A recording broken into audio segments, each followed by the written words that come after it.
Hello दोस्तों, आपका हमारे यूट्यूब चैनल ज्योग्राफी जीनियस में स्वागत है। दोस्तों, आज का हमारा टॉपिक है राजस्थान में फसल प्रतिरूप, जिसके अंतर्गत हम फसल प्रतिरूप का अर्थ एवं परिभाषा, फसल प्रतिरूप को प्रभावित करने वाले कारक, राजस्थान में कृषि प्रकार एवं राजस्थान में फसल प्रतिरूप या पद्धतियों के बारे में अध्ययन करेंगे। सबसे पहले हम लेते हैं फसल प्रतिरूप का अर्थ एवं परिभाषा। इसके अंतर्गत कृषि के विभिन्न तरीकों एवं किस मौसम में कौन सी फसल बोई जाए, इसके बारे में चर्चा करेंगे। फसल प्रतिरूप का अर्थ एवं परिभाषा के रूप में हम देखें तो एक निश्चित समय में विभिन्न फसलों को मौसम एवं धरातल के अनुसार निर्धारित करके उगाना ही फसल प्रतिरूप कहलाता है। इसके अंतर्गत रबी, खरीफ एवं जायद तीनों प्रकार की फसलें बोई जाती हैं। साथ ही मिट्टी की उर्वरता का भी ध्यान रखा जाता है। तो दोस्तों, सभी तरह की चीज़ों को ध्यान में रखकर जो फसल पैदा की जाती है उसको ही फसल प्रतिरूप कहा जाता है। आगे हम देखेंगे दोस्तों, फसल प्रतिरूप को प्रभावित करने वाले कारक। फसल प्रतिरूप को मुख्य रूप से 3 कारक प्रभावित करते हैं, जिसमें है भौतिक कारक, सामाजिक कारक और सांस्कृतिक कारक। भौतिक कारक में देखें तो जलवायु, मिट्टी और उच्चावच। जलवायु में तापमान, वर्षा, पवन, पाला और सूर्यताप आदि प्रभावित करते हैं। जहाँ पर इनकी मात्रा ज़्यादा होती है वहाँ पर अलग प्रकार की कृषि की जाती है, और जहाँ पर इनकी मात्रा कम होती है वहाँ पर अलग प्रकार की फसलें बोई जाती है। फिर है मिट्टी। मिट्टी में देखें तो मिट्टी की उर्वरता, मिट्टी में जीवांश की मात्रा, मिट्टी में आर्द्रता की मात्रा एवं मिट्टी का तापमान तथा मिट्टी का गठन एवं संरचना को सम्मिलित किया जाता है। इसमें भी मिट्टी की सभी चीज़ों को ध्यान में रखा जाता है और उसी अनुरूप फसल निर्धारित करके पैदा की जाती है। फिर आता है उच्चावच। उच्चावच के अंतर्गत पर्वत, पठार, मैदान और ढाल को सम्मिलित किया जाता है, यानी कि जिस प्रकार की स्थलाकृति है उस आधार पर ही फसलों को उगाया जाता है। फिर आता है सामाजिक कारक। सामाजिक कारक के अंतर्गत धार्मिक व्यवस्था, जोत का आकार, सामाजिक संगठन, मानव रुचि और भू स्वामित्व को ध्यान में रखकर फसल प्रतिरूप निर्धारित किया जाता है। फिर आता है सांस्कृतिक कारक, जिसके अंतर्गत आर्थिक और राजनीतिक कारक सम्मिलित किए जाते हैं। आर्थिक कारक में देखें तो परिवहन, श्रम, बाजार, पूंजी, क्षेत्र का विशिष्टीकरण, तकनीकी और मशीनीकरण को सम्मिलित किया जाता है। और राजनीतिक कारण में देखें तो राजनीतिक नीतियाँ, क्षेत्रीय कृषि नीतियाँ, अनुदान और ऋण नीतियों को सम्मिलित किया जाता है। दोस्तों, आगे हम देखेंगे राजस्थान में कृषि के प्रकार। दोस्तों, एक अच्छा सा डायग्राम दिया गया है, उसके माध्यम से आप आसानी से समझ सकते हैं, ज़्यादा डिटेल में पढ़ने की कोई ज़रूरत नहीं पड़ेगी। तो देखते हैं राजस्थान में कृषि के प्रकार। सबसे पहला आता है फसल गहनता के आधार पर। इसमें 3 प्रकार की फसलें बोई जाती है, एक फसली, द्विफसली और बहुफसली। यानी कि एक फसली में सिर्फ एक फसल बोई जाती है साल में, द्विफसली में 2 फसलें और बाकी बहुफसली में यानी कि विभिन्न प्रकार की अनेक फसलें उत्पादित की जाती है। दूसरा आता है उत्पादन एवं व्यावसायीकरण के आधार पर। इसके आधार पर भी 3 प्रकार होते हैं, एक तो बागाती, दूसरा आदिम और तीसरा आता है व्यावसायिक। बागाती कृषि की बात करें तो जिसमें बागान बनाए जाते हैं, जैसे कि चाय, कॉफ़ी आदि हो जाते हैं। फिर आदिम कृषि यानी कि जो पुराने ढंग से कृषि की जा रही है उसी तरीके से करते हैं। और तीसरी आती है व्यावसायिक, यानी कि जिसमें अनाज को अधिक उत्पादन करके बाजार में बेचा जाता है। तीसरा आता है वर्षा की मात्रा के आधार पर।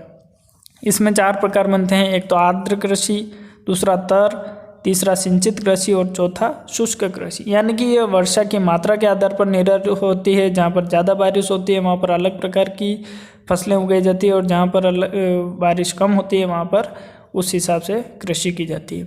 फिर आता है कृषि पद्धतियों के आधार पर। इसमें 2 प्रकार बनते हैं, बागवानी और पशुपालन। बागवानी में देखें तो सब्जी उत्पादन करना, फसल उत्पादन करना, पुष्प उत्पादन करना और औषधि का उत्पादन करना। फिर आता है पशुपालन, जिसमें रेशम पालन हो गया, सुअर पालन, मत्स्य पालन, भेड़ पालन, मांस के लिए मवेशियों का पालन करना, मुर्गी पालन और मधुमक्खी पालन को सम्मिलित किया जाता है। फिर अगला हम प्रकार देखेंगे तो स्वरूप के आधार पर। स्वरूप के आधार पर देखें तो यथार्थ एवं मिथ्या, आनुवंशिकी, शुष्क एवं संकर प्रकार की कृषि की जाती है। फिर आता है कृषि भूमि की उपलब्धता के आधार पर। इसमें दो प्रकार बनते हैं, विस्तृत और गहन कृषि। विस्तृत में बहुत बड़े पैमाने पर बहुत कृषि की जाती है और गहन कृषि में छोटे खेतों में अधिक से अधिक उत्पादन लेने की कोशिश की जाती है। फिर लास्ट आता है अन्य प्रकार। अन्य प्रकार में दो प्रकार बनते हैं, सीढ़ी नुमा और मिश्रित। दोस्तों सीढ़ी नुमा जिसमें कि पर्वतों की ढाल पर सीढ़ी नुमा खेत बनाए जाते हैं और उनसे ही उत्पादन प्राप्त किया जाता है। मिश्रित कृषि में हम देखते हैं कि कृषि तो की जाती है, यानी कि जो अनाज है, फसल है, वो तो पैदा की जाती है, साथ में पशुपालन भी किया जाता है और राजस्थान में सर्वाधिक इसी प्रकार की खेती की जाती है।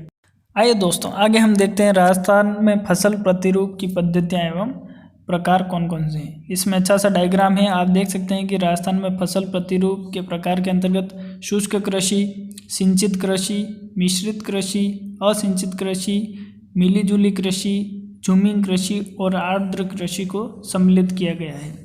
इसके बारे में हम थोड़े थोड़े डिटेल देखेंगे। सबसे पहले लेते हैं शुष्क कृषि।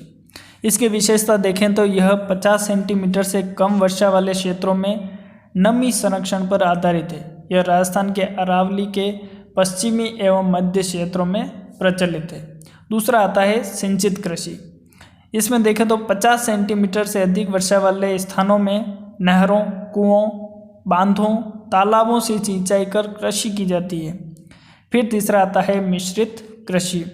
इस कृषि के अंतर्गत भूमि पर फसल के साथ साथ पशुपालन भी किया जाता है। राजस्थान के अधिकांश भाग में इस प्रकार की कृषि की जाती है, यानी कि दोस्तों सिर्फ फसलें ही नहीं उगाई जाती है, उसके साथ पशुपालन को भी सम्मिलित किया गया है। फिर चौथा आता है असिंचित कृषि। यह कृषि पूर्णतया वर्षा पर निर्भर करती है। इस प्रकार की कृषि में खाद्यान्न फसलों का उत्पादन ही अधिक किया जाता है, सिर्फ जीवन निर्वाह के लिए ही फसलों को उत्पादित किया जाता है। फिर आता है अगला मिली जुली कृषि। इस कृषि के अंतर्गत एक से अधिक फसलों को एक साथ बोया जाता है, जैसे उड़द के साथ मक्का, मूंगफली के साथ तिल, यानी कि एक ही खेत में विभिन्न प्रकार की फसलों को एक साथ बोया जाता है। अगला आता है झूमिंग कृषि। इस कृषि में वनों को साफ करके जला करके राख युक्त स्थान पर कृषि की जाती है। ऐसे खेतों में 2-3 वर्षों तक एक फसल प्राप्त की जाती है, फिर खेत को छोड़ दिया जाता है ताकि उसमें फिर से उर्वरता आ सके। राजस्थान में यह कृषि वालरा नाम से जानी जाती है और भारत में इसको झूमिंग कहा जाता है, यानी कि जो पूर्वोत्तर राज्य हैं वहाँ पर इसको झूमिंग के नाम से जाना जाता है। लास्ट आता है दोस्तों अपना आर्द्र कृषि। यह कृषि कांप मिट्टी में की जाती है, जहाँ पर वर्षा 100 सेंटीमीटर से अधिक होती है। इस कृषि में सिंचाई की आवश्यकता होती है। प्रमुख फसलों में देखें तो चावल, कपास, गेहूँ, गन्ना और अरहर आदि को सम्मिलित किया जाता है। धन्यवाद दोस्तों। यदि आपने हमारे चैनल को सब्सक्राइब नहीं किया है तो सबसे पहले हमारे चैनल को सब्सक्राइब करें और यह वीडियो अगर आपको अच्छा लगा है तो इसको लाइक एवं शेयर करना ना भूलें। थैंक यू दोस्तों।